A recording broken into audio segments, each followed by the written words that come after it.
Bueno, yo dejaría a la doctora Citlali Reynoso que nos platique sobre lo que ella nos tiene que decir el día de hoy.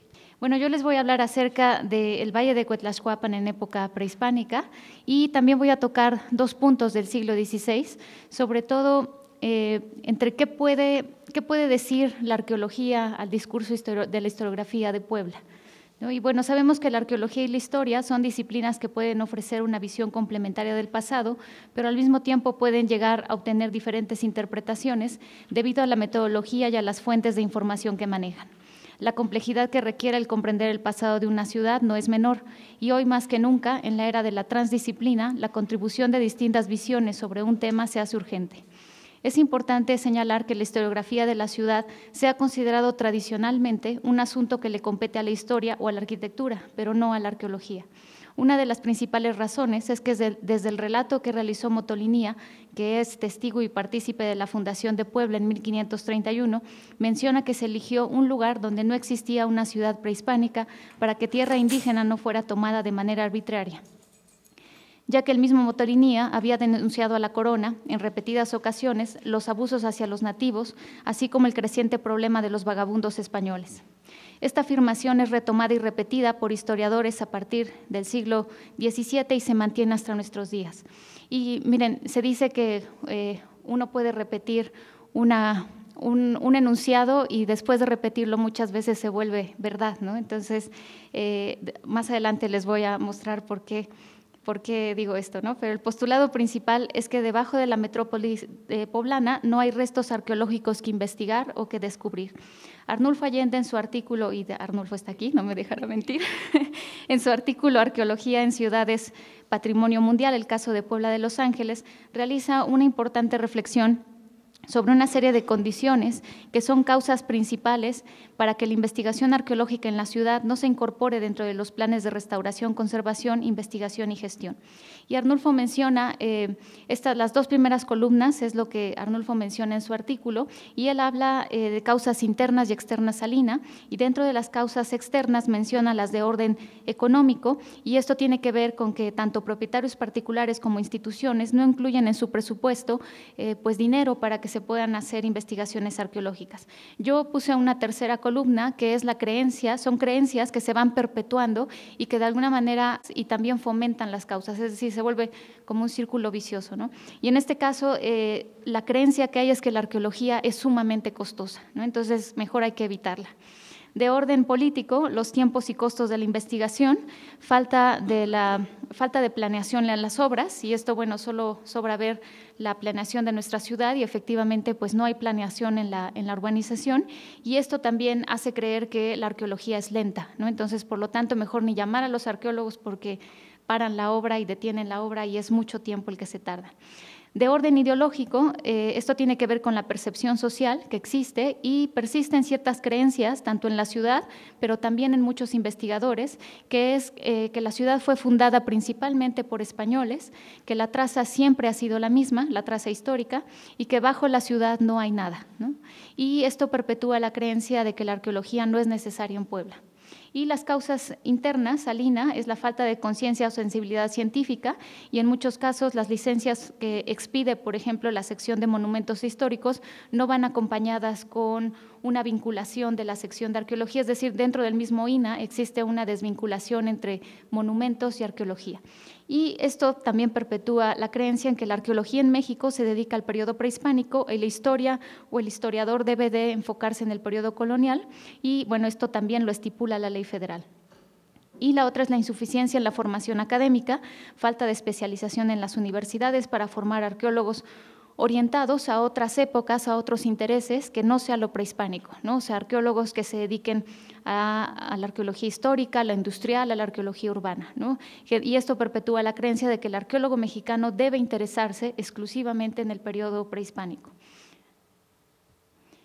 Y bueno, yo analicé como un ejercicio una matriz FODA, que es una técnica de planeación estratégica que permite realizar un diagnóstico para facilitar la toma de decisiones. Y en esta matriz FODA lo que se ven son aspectos internos y externos. En los internos se tiene control o se tiene al menos un poco control en estos aspectos. En los externos se tiene muy poco control o nada de control y se dividen en positivos y negativos, que tiene que ver con fortalezas, debilidades, oportunidades y amenazas, ¿no? ¿Cómo estaría la arqueología entonces poblana si vemos en esta matriz FODA un análisis como una especie de diagnóstico? Bueno, lo que podemos ver en las fortalezas es que existe un grupo de arqueólogos que incrementa en interés por la ciudad. Es cada vez mayor el número de arqueólogos que están interesados en estudiar la ciudad de Puebla. Existen estudios previos que dan una visión panorámica de los vestigios y los temas que pueden abordarse. Hay excavaciones y recorridos de superficie controlados, hay muestrarios y reportes disponibles, hay arqueólogos, somos muy poquitos, ¿verdad? Pero al menos habemos 2 en la universidad. Existe también una posibilidad de la licenciatura de geofísica que tienen radar de penetración y que este radar de penetración puede ser usado en la ciudad. Es posible realizar también proyectos de investigación dentro de la ciudad de bajo costo. Y en las debilidades, bueno, no existe una reglamentación municipal que permita contrarrestar las debilidades de la ley federal. Falta una visión transdisciplinar en el estudio de la ciudad y la intervención de sus edificios. Generalmente se considera que para intervenir el edificio, pues solamente el arquitecto es el que tiene que estar ahí y, bueno, desafortunadamente todavía el arqueólogo no se considera necesario para este tipo de intervenciones. Es necesario realizar exploraciones en el marco de investigaciones y no solo en rescates. Es necesario generar espacios para la investigación arqueológica dentro de la regulación del INAH para no centralizar que esta actividad no se centralice solo en la actividad del INAH, sino abrir otras posibilidades de colaboración académicas, por ejemplo, con la UAP, ¿no? Las oportunidades es que existe la posibilidad de tener una ciudad museo. Esto, la verdad es que en vez de invertir, por ejemplo, en este Museo del Barroco, que fue tan difícil de poner piezas y traer y saquear el Museo Bello, pues bien podríamos tener una ciudad museo, no porque sea intocable, sino más bien porque podríamos tener una ciudad en donde podríamos hacer una lectura vertical, horizontal y subterránea, ¿no? Con esta implementación de ventanas arqueológicas, por ejemplo, cada vez que se hiciera una restauración en un edificio histórico, podríamos seguramente obtener información relevante y podríamos construir realmente una ciudad museo en Puebla. Bueno, y además esto ya se hizo, por ejemplo, en Casa de Mendrugo, que Arnulfo Allende hizo este maravilloso descubrimiento de una aldea formativa, se puso una ventana arqueológica y es una manera, una lectura, ¿no?, de leer tanto la ciudad de manera horizontal, vertical y también en subsuelo. Hay un grupo de investigación que se está conformando, bueno, ya está conformado desde hace varios años con la Universidad Complutense, en donde estamos realizando un plan de gestión para así realizar una carta arqueológica de la ciudad y una carta de riesgos. Estamos también desarrollando programas académicos que permitan la actualización y la profesionalización de la arqueología, no necesariamente prehispánica, sino que exista también la posibilidad de, por ejemplo, generar diplomados, especialidades de arqueología urbana, arqueología industrial, en fin, otro tipo de arqueologías, ¿no? Realizar programas de arqueología pública y arqueología creativa dirigidos a la población para difundir el conocimiento. Y en las amenazas, bueno, hay varias amenazas que se presentan para la arqueología poblana. La más importante es la realización de obras nuevas dentro de la traza, donde se realizan cimentaciones profundas, y no sé si han visto en el bulevar, existen grandes hoteles en donde se están haciendo cimentaciones pues profundas subterráneas o también estacionamientos, y esto elimina toda posibilidad, ¿no?, de recuperar evidencia arqueológica.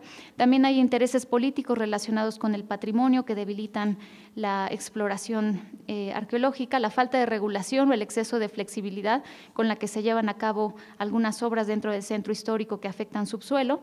La intervención en inmuebles no se realiza de manera integral, no se considera la arqueología como necesaria, no existe un presupuesto municipal o estatal que inviertan en la exploración arqueológica en la ciudad, la información arqueológica no se considera un bien no renovable, y esto es que una vez que un vestigio arqueológico se pierde, pues no hay manera de volverlo a que vuelva a crecer, ¿no? O sea, es en realidad como el caso, por ejemplo, de la Casa del Torno, ¿no? Una vez que se destruye, pues ¿de qué manera ahora se va a poder reconstruir esa Casa del Torno, ¿no? Es muy complicado.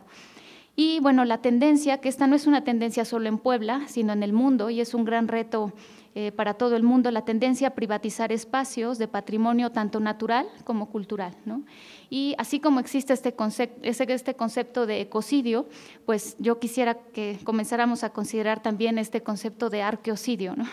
Y el mejor ejemplo, bueno, en este momento en Paseo de San Francisco, bueno, esta es una excavación que se hizo en la primera temporada del Paseo de San Francisco por Carlos Cedillo y Alberto Aguirre, y esta es una casa de las más antiguas que hay en Puebla, es la casa de García de Aguilar, que fue un fundador de la ciudad. Bueno, esta es la exploración arqueológica, este es cómo quedó el jardín después de que se reintegró, y pues a alguien se le ocurrió que se tenía que mejorar este espacio, y es ahora como se ve, ¿no? Lo que hicieron fue generar un jardín botánico. No sé si alguien ha ido ahora a San Francisco, pero así es como está. Entonces, en este jardín botánico pues se pusieron estos cactus adentro del contexto, ¿no? Rompiendo pisos, rompiendo pues todo este patrimonio. Y en este caso, de hecho, no está nada mal que piensen en construir jardines botánicos. Hay una parte de arqueología creativa y de arqueología sustentable que habla justamente de cómo los sitios arqueológicos también pueden ser elementos de potencial de reforestación, ¿no? Entonces, bien se podría haber unido este proyecto de un jardín botánico, pero sin que de alguna manera destruyera el contexto arqueológico. Este es el Paseo de San Francisco, Doc. Bueno, esta es otra parte de la casa de García de Aguilar y esta es la misma perspectiva en donde podrán ver, bueno, que lo llenaron de grava y, bueno, lo más grave a lo mejor es que rompieron 2 muros y que están muchos de estos cactus pues adentro del contexto, ¿no? Bueno, esto es un poco también lo que están haciendo ahora, en donde les menciono, una de las amenazas es que pues no hay control y a veces hay un exceso de regulación, otras veces hay mucha flexibilidad y bueno, en este caso, por ejemplo, estas son parte de las tinas de la curtiduría La Piel de Tigre y bueno, pues están fracturadas para meter pues tubo, como drenaje. Es un drenaje, de hecho, que creo que van a utilizar para hacer un orquidiario en esta parte y este es el estanque de los pescaditos que también lo están volviendo como a rehabilitar, pero nuevamente no hay control arqueológico en este momento y, por ejemplo, todos estos espacios en realidad deberían de considerarse patrimonio arqueológico dentro de la ciudad, ¿no?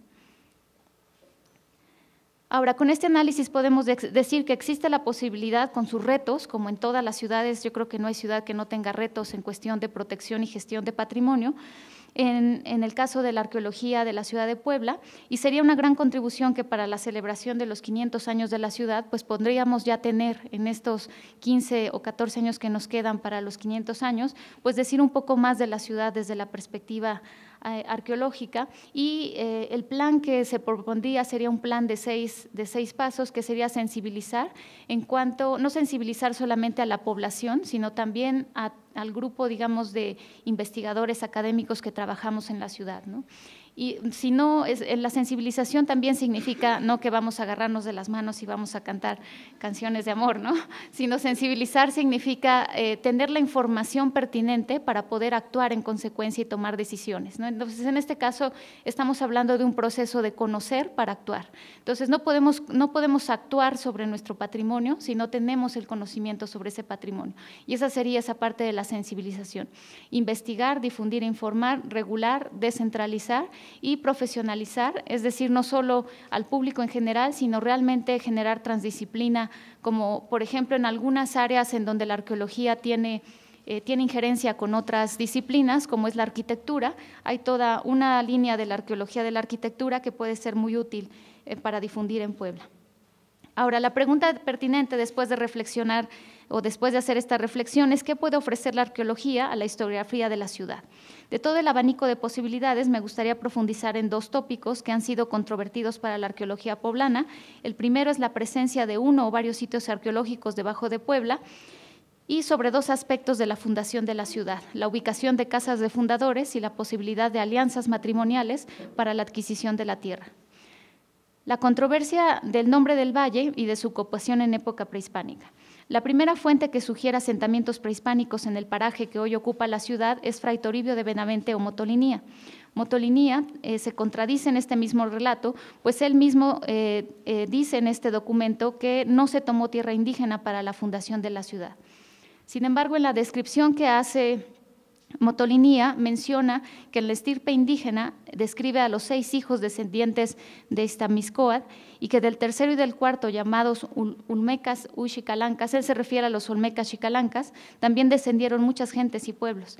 Estos poblaron lo que ahora es edificada la ciudad de Los Ángeles y en Totimihuacán, y andando el tiempo tuvieron grandes guerras y sus contrarios destruyeron, entre otras cosas, a Huitzilapan y Cuetlaxcuapan, que es ahora está la ciudad de Los Ángeles. Esta referencia hace pensar que existieron al menos 2 ciudades prehispánicas en el territorio donde se encuentra ahora la ciudad y al parecer fueron destruidas a causa de conflictos bélicos. Más adelante señala que hay muchos españoles que se confunden, pues no sabían por qué los indígenas de estas tierras decían unas veces Huitzilapan y otras veces Cuetlaxcuapan para referirse a la ciudad de Puebla. Cuetlaxcuapan se ha traducido como cuero colorado, culebra de agua, y en el Códice Cholula se traduce como en el río de las pieles de serpiente, mientras que Huitzilapan significa ave sobre la frescura del agua, y otras traducciones sugieren lugar de colibrís o lugar donde abundan los colibrís. Una posible interpretación de estos nombres es la relación existente entre territorio y recursos naturales, es decir, los indígenas reconocían que en una parte de la ciudad había abundancia de colibrís y agua dulce, mientras que en otra zona existía agua salobre y azofrada y posiblemente asociada con serpientes. Sin embargo, esta asociación dual no necesariamente se manifiesta de manera tajante en la ubicación de los manantiales de agua dulce y agua azufrada en la ciudad, ni tampoco la serpiente y el colibrí son símbolos antagónicos en la cosmovisión mesoamericana, por lo que también existe la posibilidad de que estos nombres se dieran porque describen más bien propiedades simbólicas en el territorio. El Códice Cholula, una fuente indígena fechada en 1586 y primera mitad del siglo XVII, identifica a Cuetlaxcuapan cercana a la iglesia de San Francisco y se menciona como un paraje que era propiedad de Cholula, sin mencionar que existiera una ciudad prehispánica en el lugar. Para avivar la discusión, Betancourt sugiere que Cuetlaxcuapan se refiere al lugar donde lavan los intestinos. Con base en esta etimología, sugiere que el territorio que ocupa hoy la ciudad de Puebla pudo ser un lugar para sacrificios en época prehispánica. Esta interpretación se vincula con la declaración de Motolinía, donde menciona que en este territorio fue empleado para guerras floridas. Un dato importante que hace dudar que Huitzilapan y Cuetlaxcuapan hayan sido ciudades es que en el Códice Mexica, la matrícula de tributos, que data de 1520 a 1530, se observa en la lámina 22 los pueblos tributarios del valle que hoy ocupa Puebla, incluidos todos en la cabecera de Tepeaca, donde se enlistan los diferentes pueblos con las cantidades y productos que deben dar a la Triple Alianza. Y en este listado no se encuentran Huitzilapan o Cuetlaxcuapan, por lo que es muy probable que no correspondieran a ciudades, sino a espacios reconocidos por la población india, posiblemente tierras aprovechadas por diferentes pueblos para la pesca, la agricultura, la colecta de carrizos e incluso la caza de ciertos animales como venados, conejos, liebres, así como pesca, el aprovechamiento de humedales y las lagunillas que estaban presentes en la época posclásica en el valle. Al mismo tiempo es posible que la abundancia de aguas en esta tierra, así como su localización en un área de frontera entre varios señoríos prehispánicos que además eran señoríos rivales, haya hecho que esta zona en especial se considera un lugar propicio para áreas productivas bajo una tendencia comunal de la tierra, en donde quizás se establecían campamentos temporales de cazadores, pescadores y recolectores, una especie de reserva ubicada entre señoríos en el valle. Esto de alguna manera correspondería con la evidencia arqueológica del periodo posclásico que se ha registrado hasta ahora, que en su mayoría son utensilios portables como cerámica y algunas navajillas con huellas de uso en porcentajes menores. Y esta es una reproducción que le corresponde los derechos a Lina de esta imagen, y es una reconstrucción justamente de lo que sería el valle de Cuetlaxcuapan, ¿no? Es un valle con mucha riqueza natural, y es por esto también que es una pregunta de investigación seria, formal para la arqueología, el preguntarse, bueno, ¿por qué si esta área era tan rica en recursos naturales, por qué parecía o parece que está deshabitada, al menos durante el posclásico, ¿no? La pregunta sigue en pie. ¿Existe evidencia de una ciudad prehispánica debajo de la ciudad de Puebla? Bueno, en 1986 el arqueólogo Fernando Cortés de Bras de Fer realizó exploraciones en el antiguo Hospitalito, lo que hoy correspondería al Museo Amparo, una parte del Museo Amparo, donde reportó un hallazgo prehispánico. Cortés, en la única publicación al respecto, no muestra fotografías ni dibujos o alzados de estructuras o edificaciones prehispánicas. Más bien relata, y cito, ahí estaban esparcidos entre los montones de tierra fragmentos de cerámica y hasta figurillas de deidades mitológicas. En total, dice el arqueólogo que se recolectaron un total de 865 tiestos prehispánicos, así como navajillas de obsidiana verde y gris. La cantidad de cerámica y lítica, de hecho, es considerable. Sin embargo, el autor se apresuró al asegurar que había localizado un sitio prehispánico en la ciudad y que se trataba además de Cuetlaxcuapan, ya que al no registrar edificaciones, pues no podemos hablar de una ciudad, sino más bien de una ocupación. Las definiciones sobre los términos, estos términos de ocupación, asentamiento y ciudad, bueno, son controvertidos en arqueología y son complejos de definir, pero de manera general un asentamiento ciudad manifiesta características específicas de vida sedentaria, por lo tanto edificaciones, manejo y control de agua como drenajes y captación de agua, distribución del espacio, producción de diversas industrias como cerámica, lítica, agricultura, comercio, así como áreas de actividad son indispensables para hablar de una ciudad o de un asentamiento que manifiesta complejidad social. El hallazgo de Cortés fue interpretado como evidencia de la presencia de un sitio arqueológico debajo de Puebla, aunque más tarde, analizando diversos códices, fuentes endohistóricas y tradición oral, Barbosa realizó una argumentación interesante donde concluye la existencia no solo de Cuetlaxcuapan, sino de dos ciudades prehispánicas más, Centépetl y Teposuchi. El primero localizado en el Cerro de la Paz, o Centépetl, y el segundo en el cerro ubicado cerca de la actual zona militar. De acuerdo a esta propuesta, serían 3 las ciudades prehispánicas en la ciudad de Puebla. La controversia aún es mayor cuando se revisan los trabajos previos que hace Tichy y él argumenta que existe una planificación urbana en la ciudad de Puebla y también en muchas ciudades coloniales como en Tlaxcala, que siguen una orientación prehispánica, la cual fue retomada, según él, de ciudades subyacentes. Tichy y su equipo de investigación realizaron la medición de la orientación de 270 iglesias en el área de Puebla y Tlaxcala y describe varios sistemas de orientación, uno llamado el sistema principal, donde la desviación con respecto al norte es de 22 a 30 grados. Este sistema también se observa en ciudades prehispánicas como Cholula y Tenochtitlan.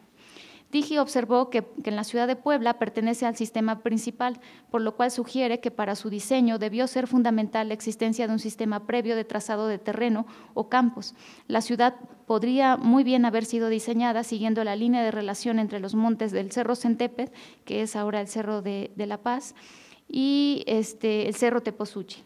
Sin embargo, a pesar de que existe, efectivamente, la ciudad de Puebla está orientada de la misma manera que está orientada la pirámide de Cholula, en realidad en las exploraciones que se han hecho en el centro de la ciudad de Puebla no se puede asegurar que existe un asentamiento posclásico, ¿no? La evidencia que hay de asentamientos posclásicos, el material de hecho es menor, así también como el material clásico, pero ¿qué hay de nuevo debajo de la ciudad de Puebla? Y bueno, durante las exploraciones en el Paseo de San Francisco, los hallazgos más relevantes de época prehispánica fueron una serie de ofrendas compuestas por vasijas del periodo preclásico medio, esto es, entre el 1200 al 800 a.C., así como instrumentos líticos localizados en el lecho del antiguo estanque de Pescaditos. Y ahora entenderán por qué es tan importante justo ese contexto del estanque de los Pescaditos, porque en este contexto del estanque de los Pescaditos es donde se ha encontrado estas ofrendas que son del periodo formativo. Durante la segunda temporada de exploración en el área de San Francisco, realizadas durante el 2004 al 2006 por un equipo de arqueólogos, se localizó una vajilla cerámica del periodo también preclásico medio, del 1200 al 800 a.C., del mismo tipo que las que se habían encontrado en el lecho del estanque, y más o menos esta última vasija que se encontró en la segunda temporada, pues estaba más o menos a 5 o 6 metros de profundidad, relacionada con un estrato de arena y piedra bola, lo cual sugiere estar cercana a la ribera del río San Francisco. Los motivos decorativos que tiene esta pieza, incisos, están asociados al agua, lo cual sugiere que corresponde a una ofrenda que posiblemente incluía más de una vasija y otros objetos rituales que no se localizaron. Esta se encontró solita y además se localizó de manera fortuita cuando hacían las cimentaciones para el estacionamiento de San Francisco. Sin embargo, en el 2010, el arqueólogo Arnulfo Allende realizó uno de los descubrimientos más relevantes para la arqueología poblana, que modifica no solo algunas de las ideas preconcebidas sobre la historia de nuestra ciudad, sino que debería de ser el motor para cambiar la forma en cómo estamos investigando, restaurando y conservando el centro histórico. En su reciente artículo, La ciudad de Puebla en época prehispánica, el arqueólogo Allende da cuenta del hallazgo realizado en la Casa del Mendrugo, y cito: justo debajo de los niveles coloniales más tempranos, localizamos cerámica de tradición indígena con las formas, decoraciones y colores característicos de la alfarería del horizonte formativo. Localizamos un muro de piedra caliza cortado en bloques irregulares y unidos con lodo, asociados a un piso de la misma fábrica. Bajo este piso fue hallada una olla grande de forma redondeada que contenía alrededor de 30 objetos diversos, entre los que destacan figurillas y pectorales de piedra verde, espejos de magnetita, pectorales de concha y puntas de proyectil de obsidiana. Evidentemente se trataba de una ofrenda. A unos 2 metros de esta ofrenda localizamos un entierro. Se trata de un individuo de sexo femenino de aproximadamente 1,20 de altura y entre 60 años al morir. Muestra evidencias de diversas patologías y lesiones. Los materiales arqueológicos asociados muestran características formales y estilísticas relacionadas con la cultura olmeca y los podemos colocar cronológicamente en un periodo aproximado del formativo temprano medio, esto es del 1500 al 1200 antes de nuestra era. Como el mismo autor lo menciona, nunca antes se había registrado, al menos arqueológicamente, en la traza histórica de la ciudad de Puebla, evidencia de arquitectura, ni mucho menos de entierros prehispánicos. Este hallazgo muestra la evidencia, de hecho, de una posible aldea, porque es la primera vez que se localiza sobre todo evidencia de arquitectura como tal, ¿no? Y en este caso no solo es la arquitectura, sino que es un entierro asociado a esta arquitectura, y esta aldea posiblemente estaba asentada en las márgenes del río San Francisco. Este hallazgo hace que reinterpretemos la evidencia anteriormente localizada en el Paseo de San Francisco, donde las ofrendas formativas que se localizaron previamente pueden más bien corresponder a los restos de esta aldea. Es importante mencionar que el sitio arqueológico de Las Bocas, en Izúcar de Matamoros, sería el referente más cercano a una aldea del mismo periodo, en la cual muestra un patrón de asentamiento organizado sobre las márgenes del río, y este sitio comenzó como una pequeña aldea y se extendió después hacia las márgenes del río, siendo el recurso acuático el elemento potenciador de la agricultura y del desarrollo urbano. Es difícil realizar mayores suposiciones sobre la aldea formativa debajo de la ciudad de Puebla. Sin embargo, la relevancia que tiene el descubrimiento hecho por Allende es el que es urgente que se consideren las márgenes del río San Francisco como potenciales de exploración arqueológica. Desafortunadamente, es en este lugar donde existen estos desarrollos hoteleros, en donde muchos inmuebles pues se están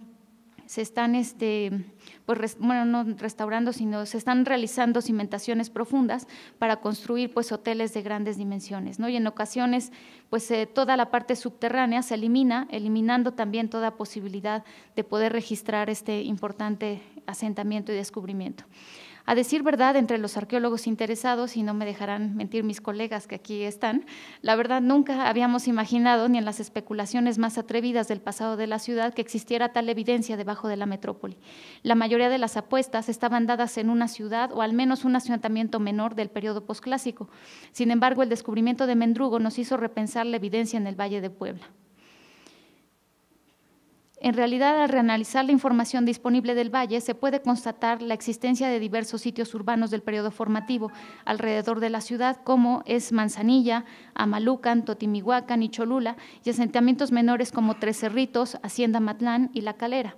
Por otra parte, Ruth Einstein de la Universidad de McGill realizó un recorrido de superficie entre el área de Cholula y Cacaxtla, con el objetivo de registrar material del periodo posclásico que diera luz acerca de la frontera territorial entre estos sitios después del abandono del centro ceremonial de Cholula y su posterior reubicación, que sucedió en el año de 1200 después de Cristo. De manera sorpresiva, el recorrido de superficie arrojó mayor cantidad de asentamientos del periodo formativo, evidenciando la alta densidad poblacional durante este periodo e incluso mayor que de periodos posteriores como el clásico y el posclásico.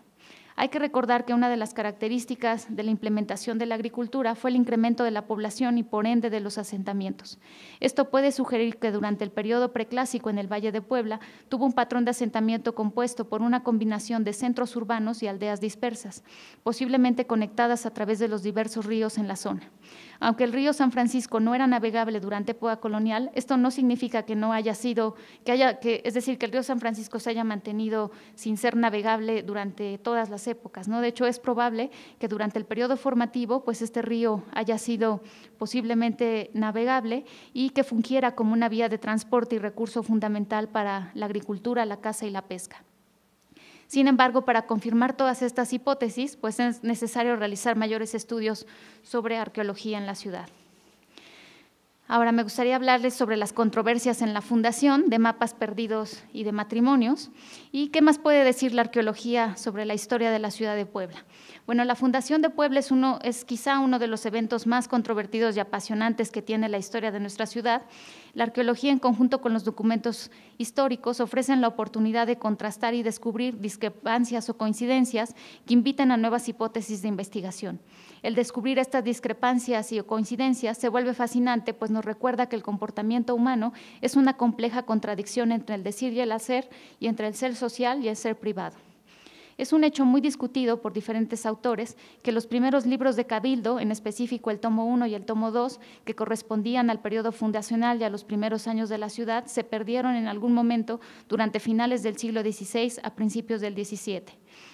Beita asegura que la ausencia de estos documentos aconteció durante 1586 y fue advertido hasta 1594. Se imaginarán que a lo mejor no estaban muy al pendientes, ¿verdad?, de sus documentos quizá más importantes. Hugo Light, de hecho, menciona que en 1537 el regidor Alonso Valiente propuso al Cabildo que se hiciera un plano de la ciudad y se guardara con otros documentos en una caja con 3 llaves. A pesar de esta disposición, es incierto si el extravío correspondió a un acto intencional o a un descuido o a un robo. El único manuscrito disponible es el suplemento del tomo 1, el cual menciona los nombres de los fundadores españoles y otros datos de importancia para la vida de la ciudad. La falta de testimonio escrito ha provocado múltiples versiones sobre la fundación, lo cual ha sido un ejercicio interpretativo basado en fuentes etnohistóricas, cartas y documentos de actores relacionados, así como relatos de historiadores de épocas posteriores que en ocasiones sostienen interpretaciones contradictorias.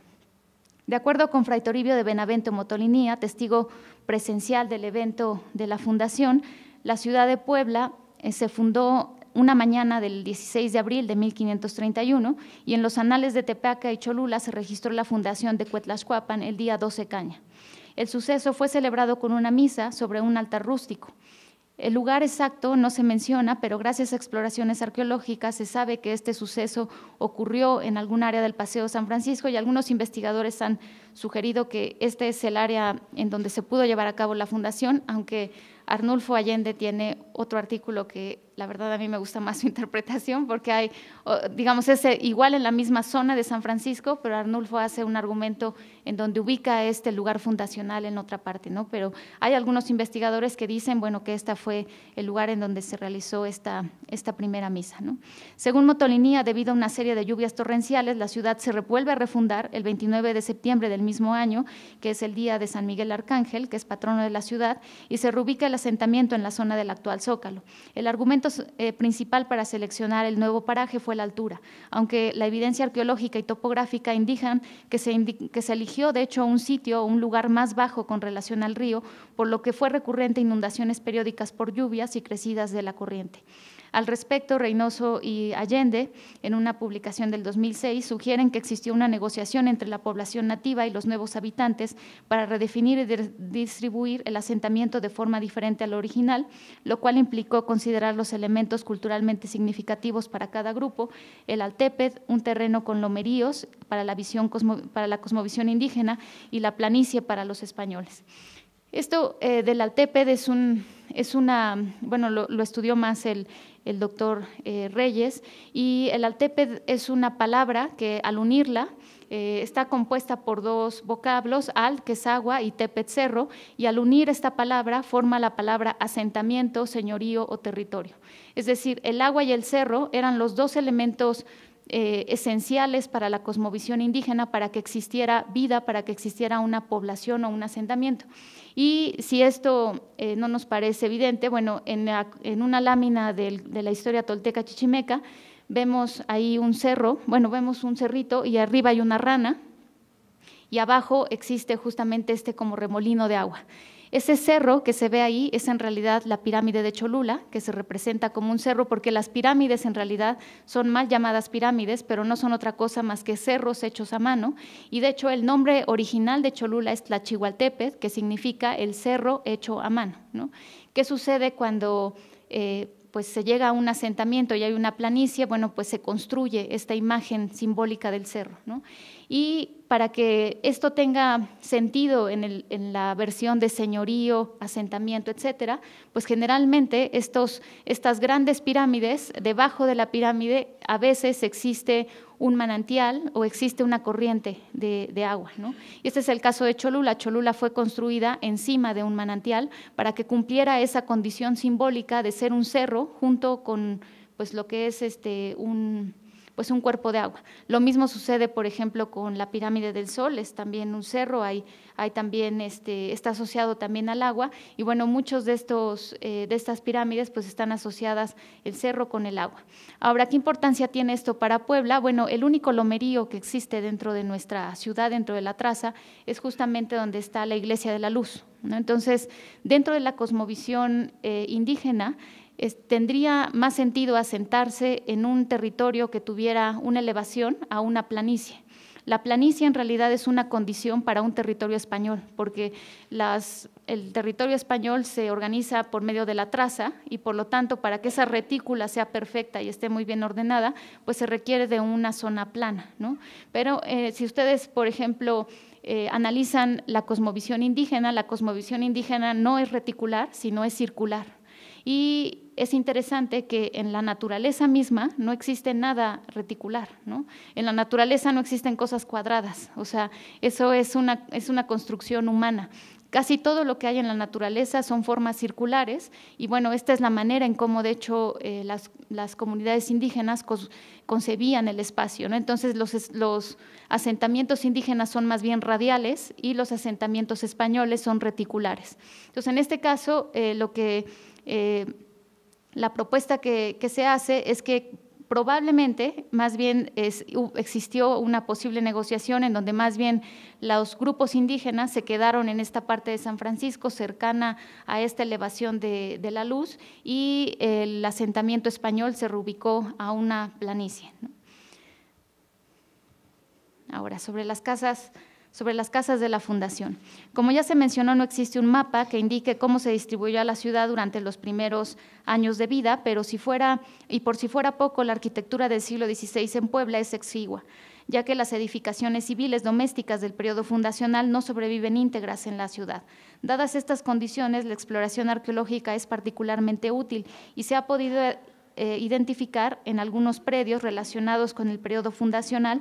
En la ciudad de Puebla se ha podido localizar un predio en particular que es la Casa de García de Aguilar.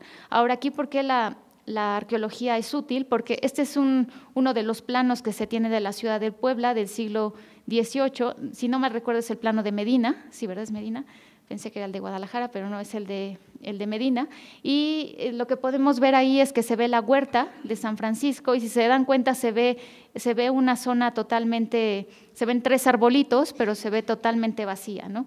Y en realidad en esa zona es en donde se localiza la Casa de García de Aguilar, es decir, aunque existe un mapa, muchas veces en esos mapas no necesariamente se registra lo que realmente hay, ¿no? Y eso tiene que ver con implicaciones de muchas cosas, ¿no? Número 1, porque cuando se funda la ciudad, pues obviamente los fundadores muchas veces son parte de los conquistadores, son españoles que generan un repartimiento y pues se reparten doble o hasta veces triple, ¿no? las propiedades. Entonces, esta casa, por ejemplo, es interesante que no aparece en algunos mapas, pero sin embargo está ahí presente en términos arqueológicos, ¿no? Este es el caso entonces de la casa de Hernando García de Aguilar, quien fue soldado durante la conquista y colono fundador de la ciudad de Puebla. De acuerdo con Beitia, durante 1531, 23 personas recibieron lotes de tierra para fundar la nueva ciudad. Este primer repartimiento se realizó en el área del actual Paseo de San Francisco y se reubicó por una serie de lluvias torrenciales el mismo año. Chavalier menciona que existieron jerarquías en la repartición, pues los conquistadores y los fundadores españoles tuvieron en muchas ocasiones más de una propiedad, al igual que tierras para cultivo, indios para servicio y la condonación de impuestos por un periodo de 30 años.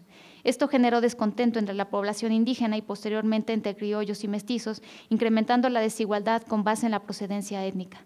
Los privilegios de los españoles conquistadores fueron excesivos y consideramos que ellos mismos eran parte del cabildo que otorgaba propiedades y derechos de agua.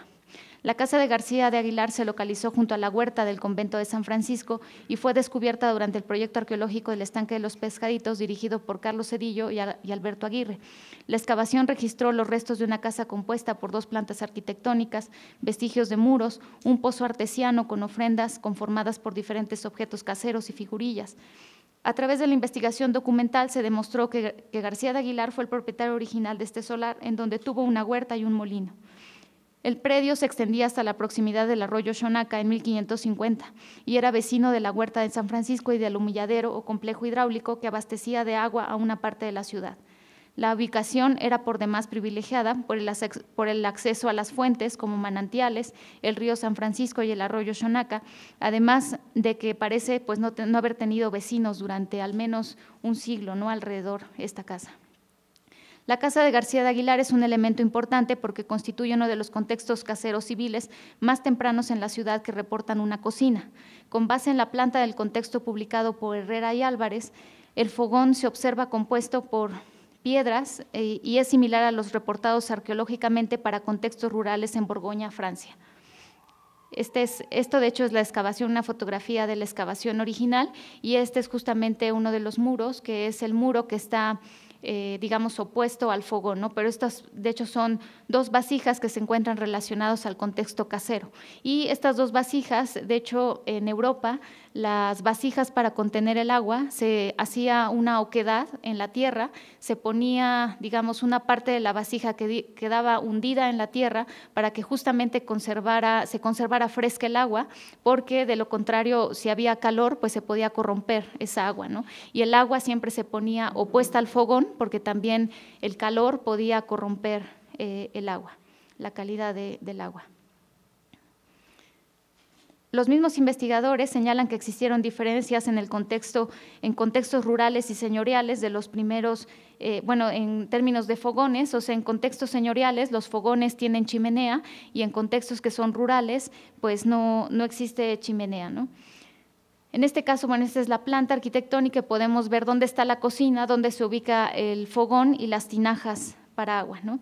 En este sentido, el fogón en la casa de García de Aguilar es similar a los fogones que se encuentran en ámbitos rurales europeos y probablemente fue una característica en la mayoría de las casas españolas durante el periodo colonial temprano en la ciudad de Puebla. Según algunas investigaciones, la chimenea, por ejemplo, en Europa se utilizó solo como calefacción y solo se usaba en casas señoriales. Si aquí se dan cuenta, el fogón se ubica de hecho junto a la puerta, lo que significa que no había chimenea en esa cocina, sino que más bien la puerta fungía como una especie de escape. Y algo muy interesante es que, bueno, pues estos conquistadores que llegan además como fundadores con todos estos privilegios, pues bien podrían haberse construido una cocina señorial, ¿no? Porque aquí a lo mejor allá sí tenían contexto, eran parte de la ruralidad, pero aquí eran como si fueran reyes, ¿no? Y es muy interesante que más bien en el contexto doméstico que tenemos aquí, pues lo que vemos es más bien la reproducción de una cocina rural, ¿no? La evidencia arqueológica entonces sugiere que el fogón abierto fue la tecnología doméstica que se incorporó a las primeras casas españolas y monasterios en la ciudad de Puebla y sus alrededores. En tiempos posteriores a la fundación, el fogón abierto representó la continuación de la tecnología culinaria europea para los españoles avecinados en la metrópoli, mientras que el tecuil personificó a la cocina nativa para las comunidades de México. Ahora, ¿esto por qué es importante? Bueno, porque aquí surge la pregunta, estas cocinas que vemos en el siglo ya 18, que son plenamente estas cocinas maravillosas poblanas, que seguramente eran un poco más sucias y desorganizadas que lo que pinta Rieta, pero es muy lindo verlas así, ¿no? Pero esto, si ustedes ven la estufa, es una estufa levantada, que es de hecho una estufa que se genera también en Europa, pero en Europa existen este tipo de estufas desde el siglo XVII y es interesante preguntarse, bueno, ¿en qué momento estas estufas se incorporan en el contexto poblano? Existían de hecho desde el siglo XVI este tipo de estufas en Europa y lo que vemos es que al menos en Puebla este tipo de estufa no se incorpora en las cocinas poblanas hasta mediados del siglo XVII, ¿no? Que es lo que de alguna manera esta evidencia arqueológica nos permite argumentar, ¿no? Y la importancia de la incorporación de estas estufas, más aparte el tlecuil que ya existía pues previamente en Mesoamérica, eso ya después en el siglo XIX hace que se incorporen o que se configuren lo que llamamos las cocinas poblanas, ¿no? Que esto es parte de mi trabajo de tesis, pero de tesis doctoral, y en esta tesis, bueno, lo que identifico son que a través de la unión de cosas y personas, en este caso de las unidades de cocción y los usos que las personas dan a esas unidades de cocción, se generan diferentes tipos de cocinas poblanas, que en este caso son 5, ¿no? La cocina festiva y comunitaria, que es este tipo de cocina que se establece en la calle y que muchas veces está asociada a fiestas, a kermeses, a todo este tipo de fiestas comunales. La cocina familiar, que es la de la unidad doméstica. La cocina pública, que es diferente a la comunitaria porque la cocina pública tiene el objetivo de vender comida, y algo interesante es que esta cocina pública fortaleció y empoderó a las mujeres del siglo XVIII y XIX como las figoneras, las vendedoras de aguas frescas, etcétera, ¿no? La cocina emergente, que es una cocina particular del siglo XIX, que tiene que ver con la cocina que se genera durante los momentos de invasión y de crisis, en donde en cualquier lugar se monta una cocina de un momento y para dar de comer a muchas personas, y también tiene que ver esta cocina emergente con los viajes que se hacían de población en población, ¿no? O sea, se para el carruaje en un lugar y ahí mismo hacen una cocina, y esa es la cocina emergente. Y la otra es la cocina para tortillar, que la cocina para tortillar es una cocina que todavía sobrevive en San Miguel Canoa, y para esto hice observación etnográfica, porque en San Miguel Canoa así se le llama tal cual. La cocina para tortillar es la cocina que tiene este tecuil chiquito, que es como una estufita, pero que es individual, y es una cocina que es íntimamente femenina, que es un espacio totalmente de género y es considerada además una de las actividades cotidianas de la mujer, ¿no? Lo primero que hace la mujer en esta cocina pues es solamente echar tortillas, ¿no? No tiene otra función este tipo de cocina. ¿Me da tiempo todavía? Sí. Ok. Ahora les voy a hablar de esta parte de la fundación de matrimonios, que es otro de los elementos que la arqueología podría contribuir a lo que es este periodo del siglo XVI en Puebla y que es de español e india mestizo. Dentro de estos eventos controvertidos relacionados con la fundación se encuentra otro tema que se ha mencionado por diferentes autores, pero se ha profundizado muy poco, que es la adquisición o la posibilidad de que la tierra se haya adquirido de manera legal en la ciudad de Puebla. Se los quise enseñar porque es un plato de mayólica ya producida en la ciudad de Puebla, que encontramos en donde ahora está Sears, que es la 3, está muy cerca de… Ahí se hicieron excavaciones en el año del 99, que ya parece el siglo pasado.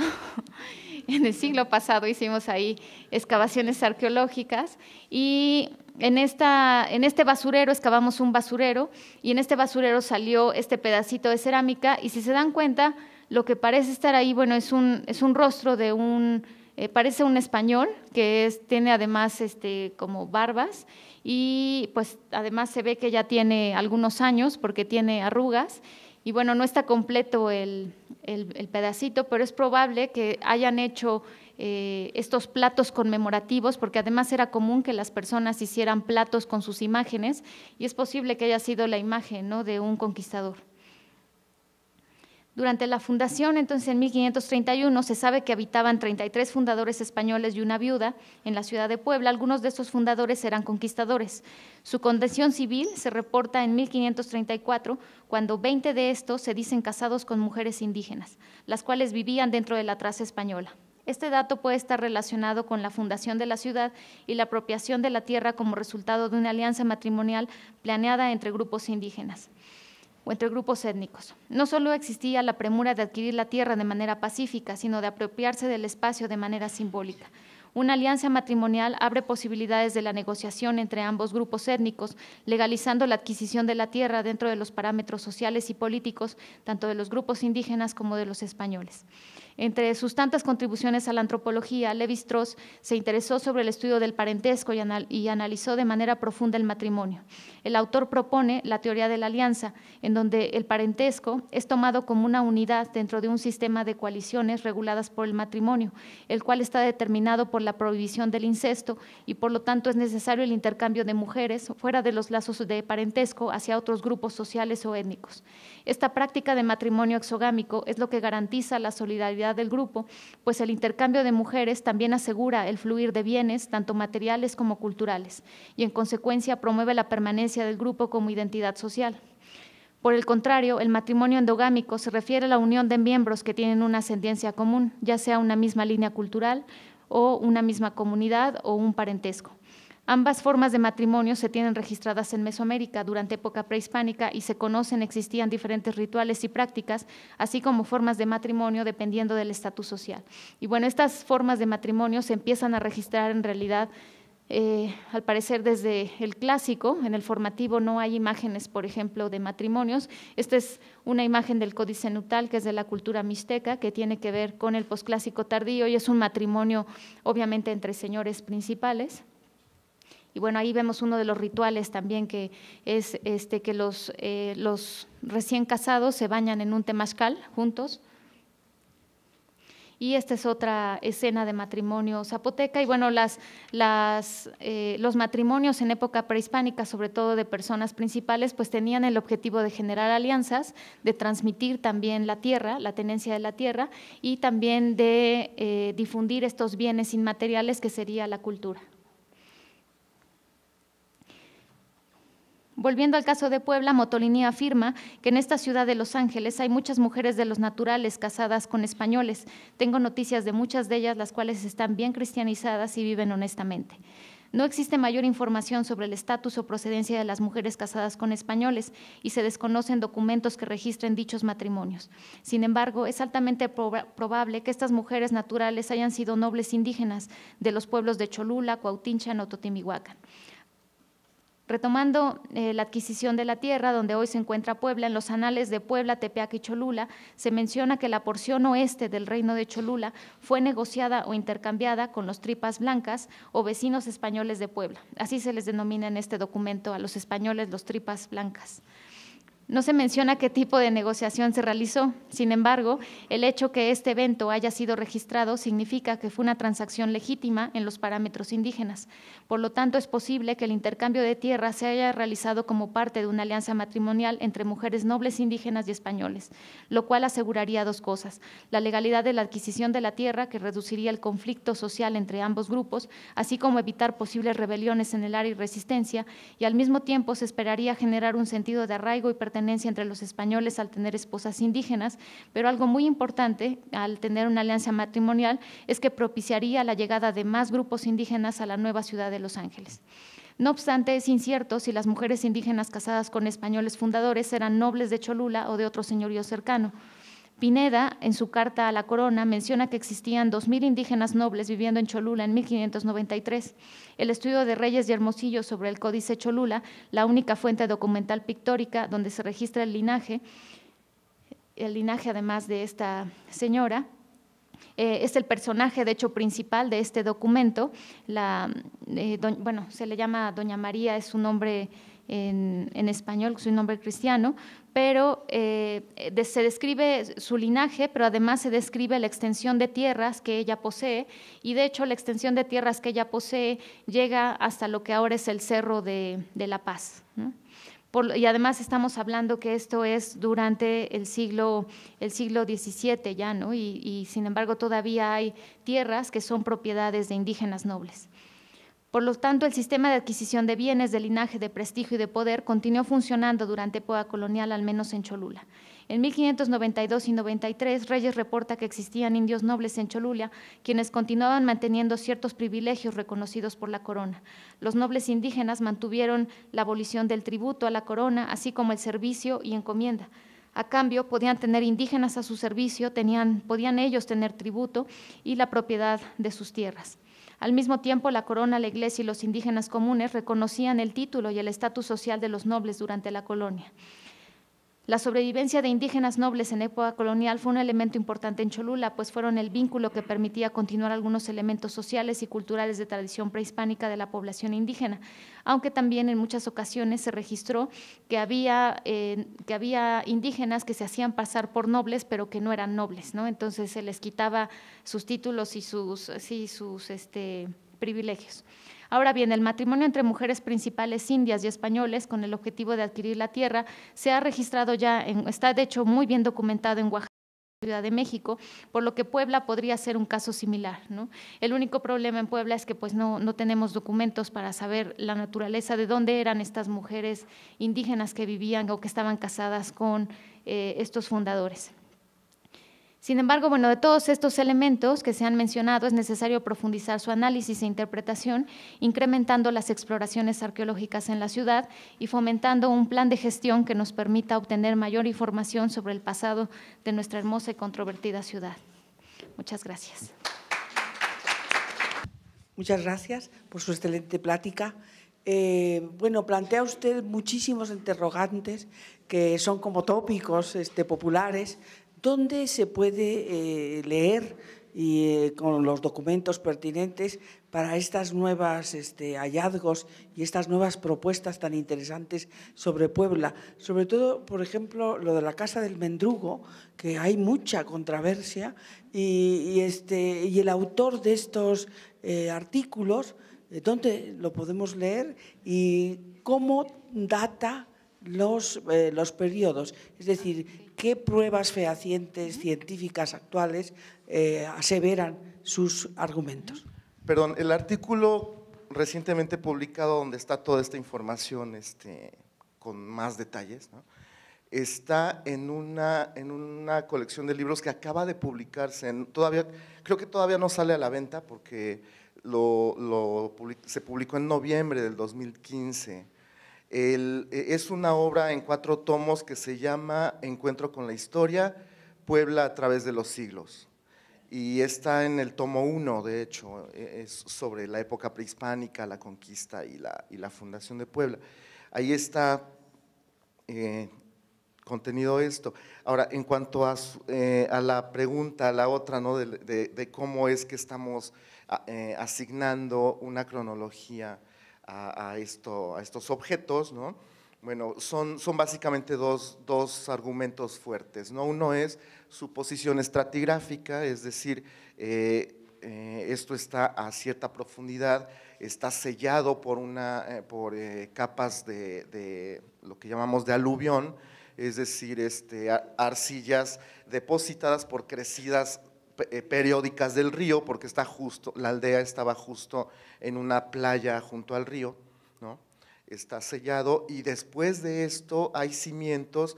Obviamente esto no se menciona ahorita, no es el tema de la doctora Citlali, ¿no? Pero bueno, en la Casa del Mendrugo y en otros sitios ya que exploramos el año pasado, recientemente, ¿no?, la estratigrafía es la misma, ¿no? Después de estos materiales preclásicos, ¿no?, sigue un intersticio de arcillas depositadas por el río, y después están los cimientos de casas del siglo XVI, es decir, casas de fundadores, ¿no? De hecho, la Casa del Mendrugo, que es una casa del siglo XVIII, los cimientos ni siquiera están tocando todo esto, están muy arriba todavía de todo esto, ¿no? Es, digamos, el argumento cronológico, que utilizamos para esto, además de los materiales arqueológicos bueno, como vimos ahí, ¿no? Unas vasijas que pues son igualitas a las de Las Bocas o a las de áreas como Tlatilco o del sur de Puebla, que son de Izúcar, sí, que son de la época del formativo. Básicamente eso. Pues en la Casa del Mendrugo, como se ha convertido en un restaurante, etcétera, etcétera, y realmente no han respetado la casa en absoluto, pues claro, pues y luego los relatos que ahí exhiben, pues realmente son muy deficientes. Por eso lo digo, y creo que hacen mucho daño a su trabajo. Lo felicito por ser tan valiente.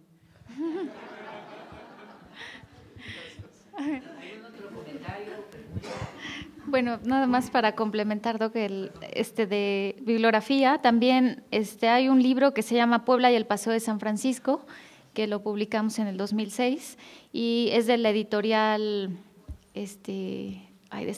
Turner Libros.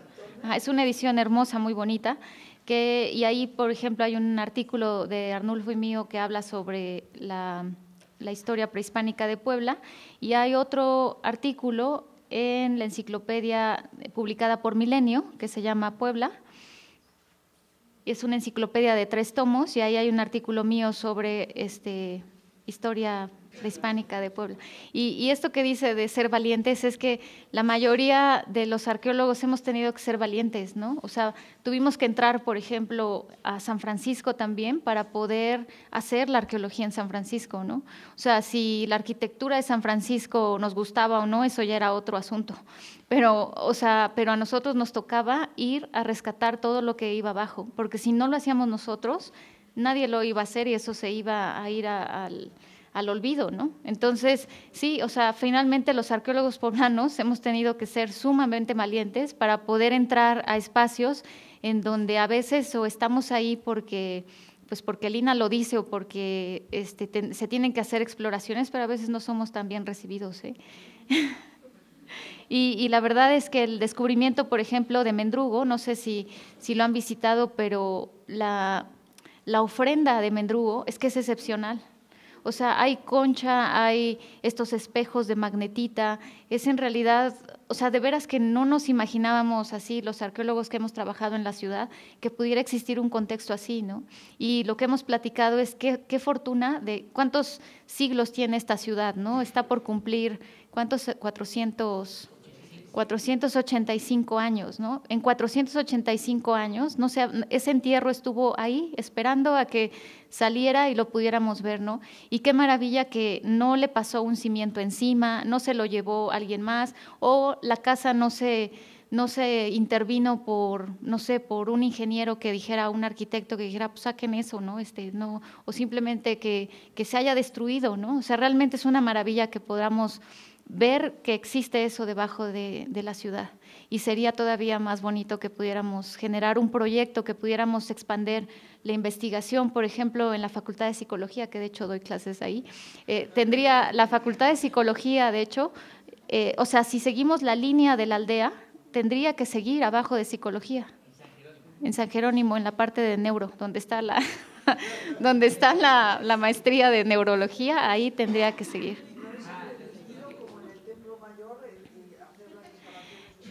Es que el gran problema es que, bueno, en este caso, la ley federal marca que el arqueólogo debe de interesarse o debe de trabajar en el periodo prehispánico y el historiador debe de trabajar después de 1521, ¿no? Entonces, desde ahí los arqueólogos que hacemos arqueología en la ciudad estamos haciendo en realidad algo ilegal, porque nos estamos dedicando a un periodo que no deberíamos de dedicarnos, ¿no? Claro que esto ya es un atraso de la ley, que es evidente que digamos, el desarrollo científico va más adelante que la ley, pero si es difícil proteger un patrimonio arqueológico, y lo vemos con Cholula, imagínense lo que es el poder proteger un patrimonio histórico, que además está, en este caso, bueno, que no es algo que se espere, que sí es muy difícil el quitar esa creencia de que debajo de Puebla no hay nada, ¿no?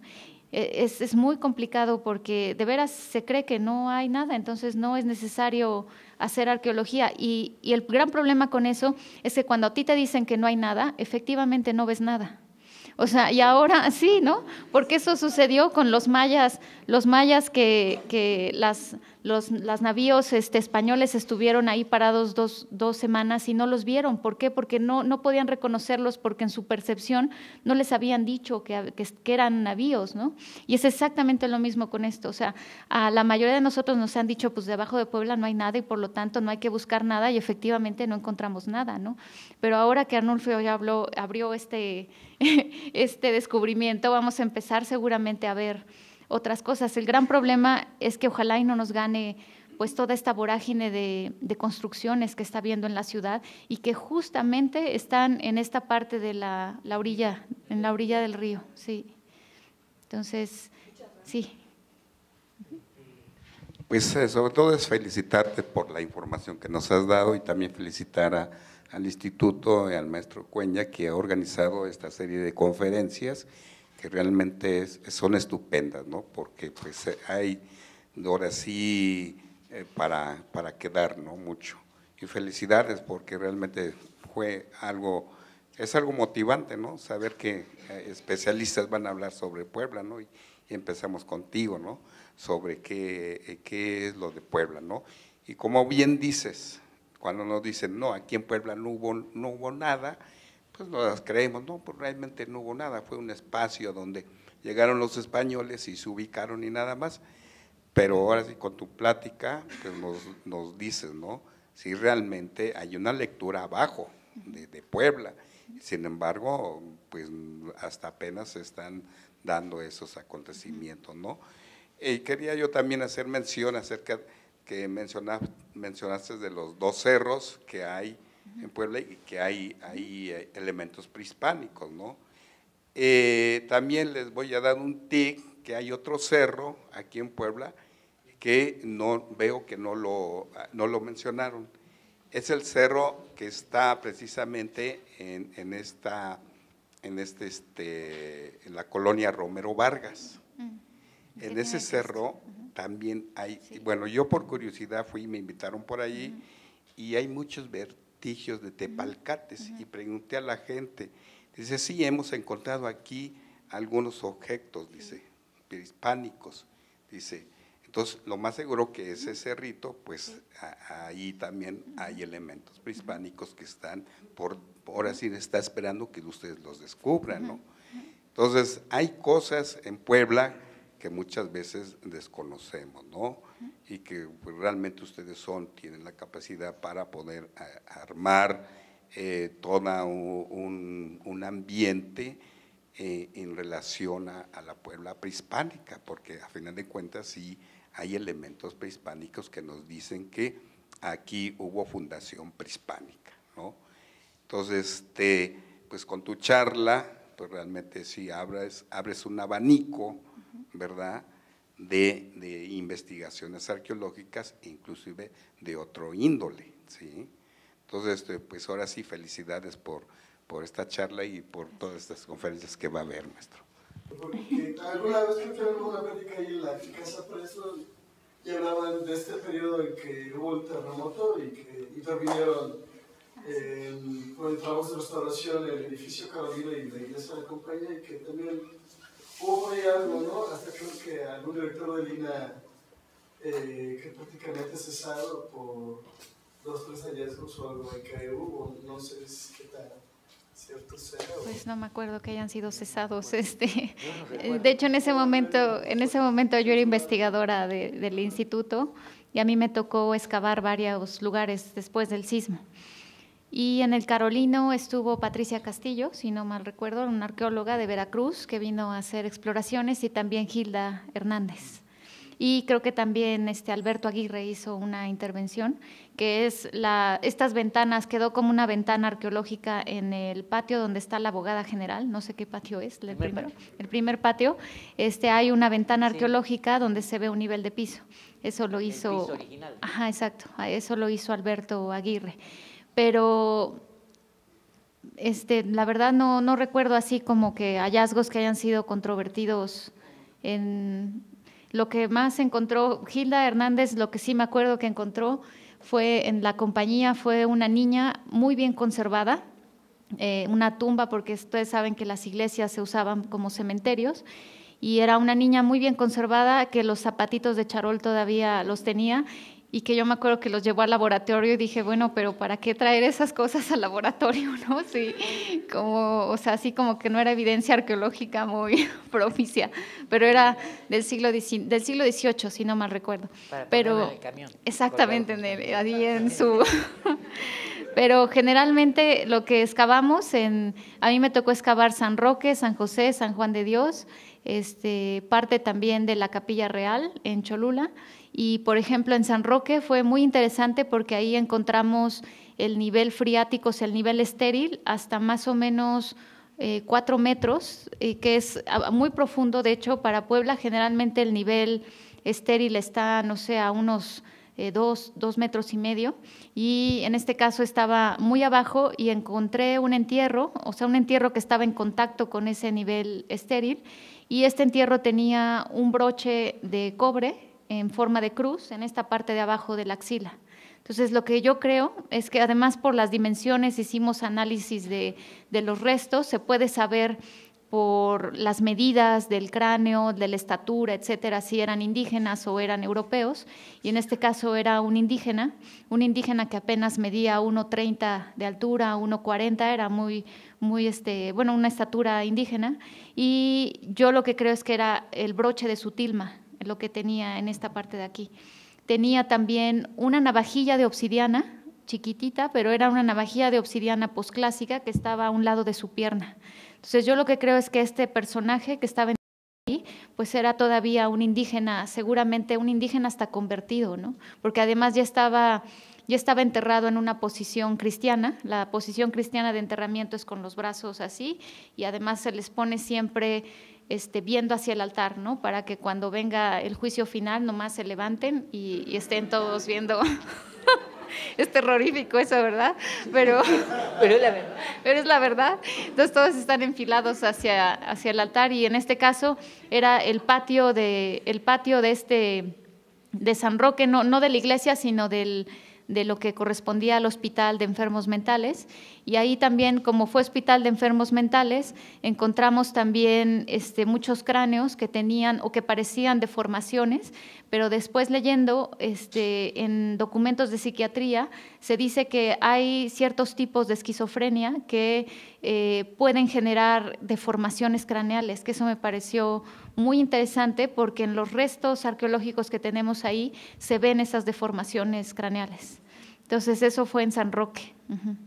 La primera es pedirte tu opinión acerca del manejo del Paseo de San Francisco como un sitio privado, donde incluso no se permite hacer fotografías. Uh-huh.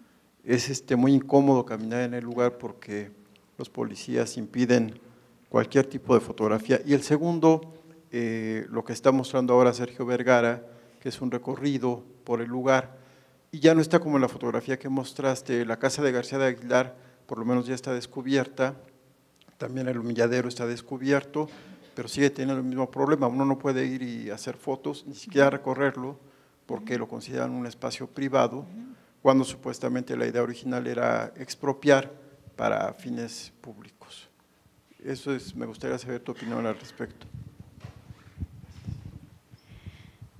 Pues mi opinión de San Francisco como está en este momento es que muestra el reto que está teniendo tanto los recursos naturales como los recursos históricos en todas las ciudades, no solamente en México y en Puebla específicamente, sino en todo el mundo, ¿no? Lo que pasó, por ejemplo, en Tajamar es una muestra fehaciente de cómo el sistema económico tiene una voracidad por la privatización, y no importa si es privatizar la vida, ¿no? O sea, la política que tiene nuestro sistema económico es un sistema que aboga por la muerte, yo casi lo diría, y de hecho lo decía Marx, ¿no? Y Marx lo pudo visualizar en su momento, y yo creo que esta cuestión de privatizar recursos económicos, privatizar el aire, privatizar el agua y privatizar cuestiones culturales es un reto de nuestro siglo. Y es el caso de San Francisco, ¿no? San Francisco, la verdad es que desde su expropiación, todo el proceso pues fue muy controvertido, y en la actualidad cuando se quita el fideicomiso del Paseo de San Francisco, que era lo último que quedaba como para que ese espacio fuera medio público, porque en realidad no era público del todo, sino que estaba organizado por condóminos, y en este momento, pues sí, parece que es ya privado, ¿no? Legalmente yo no sé qué se puede hacer, porque de hecho ni siquiera sé si estos elementos, por ejemplo, están reconocidos como sitios arqueológicos, porque en este caso se tendría primero que registrar estos sitios como sitios arqueológicos para que estuvieran entonces dentro del registro nacional, pero si no están dentro del registro, pues entonces como si no existieran. Y sí, es verdad, o sea, lo que les mostré de la imagen de la casa de García de Aguilar, en donde se está poniendo un jardín botánico, y que de hecho la idea no es mala, ¿no? O sea, en esta parte de arqueología sustentable, como les mencionaba, se tiene este postulado de que los sitios arqueológicos, en vez de ser lugares en donde te vas a solear y es horrible porque no hay un solo árbol, que sean sitios justamente que fomenten también la diversidad ecológica y la diversidad cultural, ¿no? Pero en este caso, pues todos estos cactus los pusieron adentro de la casa, ¿no?, de García de Aguilar. Pero pues mi opinión es que pues es tristísimo ver un sitio, sobre todo ver además también elementos que efectivamente corresponden a la historia de Puebla, que sean manejados de esa manera. Uh-huh.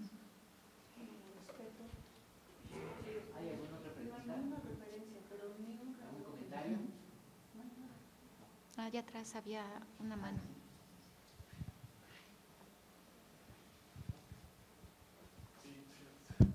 Gracias. Escuché con usted una palabra que sí me gustaría saber un poquito más acerca de esto. Dijo usted radar de penetración. Ah, sí. ¿Qué consiste? Uh-huh. No es nuevo para mí. Sí.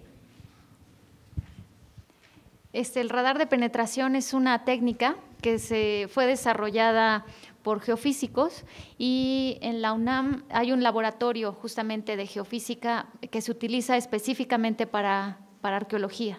Y lo que hace este radar es que es un radar que detecta ondas, bueno, más bien lanza ondas magnéticas al subsuelo, y si por ejemplo debajo del subsuelo existe esta pluma, lo que hace el radar es que va a pegar en esta pluma y va a mandar una señal, y esa señal lo que provoca es una anomalía. Entonces lo que se hace es que este radar se pasa la lectura en líneas rectas en un espacio, y lo que genera es una imagen de lo que hay abajo. Ahora, esta imagen, no crea usted que sale así como que ve uno perfecto el entierro ahí puesto, o sea, no, es más bien diferentes anomalías que uno tiene que interpretar, y como puede que, por ejemplo, sea una moneda lo que esté resultando la anomalía, como puede que sea un cráneo, ¿no? O sea, eso sí no lo puede saber el radar de penetración, pero lo cierto es que el radar lo que sí genera es que genera patrones, y lo que sí se puede observar es, por ejemplo, en el caso de Veracruz, yo lo vi aplicado este radar en el sitio de la Mojarra. La estela de la Mojarra es una estela muy importante y que está en el Museo de Jalapa, porque es la estela que tiene mayor lectura, mayor texto de las estelas de su época. Y de hecho, por esta estela se llegó a comprobar que la escritura no era una invención de los mayas, sino que era una invención de los epiolmecas, de la región veracruzana, ¿no? Entonces era muy importante. Bueno, además esta estela llegó al Museo de Antropología de Jalapa porque un señor dijo, bueno, pues yo encontré esto en mi comunidad y se las traje, ¿no? Pero además se las traje, o sea, imagínense, es una estela enorme que pesaba un montón. Y bueno, dijeron, bueno, pues que se guarde aquí, pero como es una cuestión que alguien trajo, pues como arqueólogo yo no puedo saber si eso es una falsificación o si alguien lo hizo, o sea, no hay autenticidad ni hay contexto para poder saber de dónde es esa pieza. Por muchos años esa pieza se quedó en el sótano del museo, hasta que Sara Ladrón de Guevara, que ahora es la rectora de la universidad, la sacó, porque es arqueóloga también, la sacó a la luz y trajo investigadores para que le dieran lectura. Pero parte de ese proyecto fue también ir al sitio de la Mojarra y poder detectar con radar de penetración si se podría encontrar otra estela similar, ¿no? Porque si la estela era de ahí, pues lo más seguro es que hubiera otras estelas. se hizo este radar de penetración y sí se vieron anomalías, pero por ejemplo las anomalías que se vieron y que se excavaron, pues resultaron ser hornos de cerámica y no estelas como ellos pensaron. Entonces el radar da una idea de qué puede haber abajo, pero no necesariamente es así como tan preciso. O sea, de todas maneras se necesita hacer algún tipo de sondeo o excavación. En el 2013, con el doctor Luis Barba, que es el doctor que tiene el radar de penetración en la UNAM, hicimos una lectura en la Casa de Cabecitas. Y la Casa de Cabecitas, aquí en la ciudad de Puebla, que está junto a San Agustín. Sí, ¿qué calle es? La 5, ajá. Ay, es que yo soy como Hugo Light, perdónenme. Yo me sé las calles por lo que hay en las calles, entonces para mí es a un costado, exacto, como buena poblana, es a un costado de San Agustín para mí. Entonces, en esta Casa de las Cabecitas es de importancia porque es uno de los contextos del siglo XVI, un contexto doméstico civil que todavía sobrevive, ¿no? Casi intacto, no intacto, pero casi intacto. Y ahí hicimos radar de penetración en esa casa, en los 2 patios. Entonces, la idea ahí, por ejemplo, ese es un contexto extraordinario para poder excavar alguna vez, ¿no? en la ciudad. Pero ese es el radar, sí. Muchísimas gracias.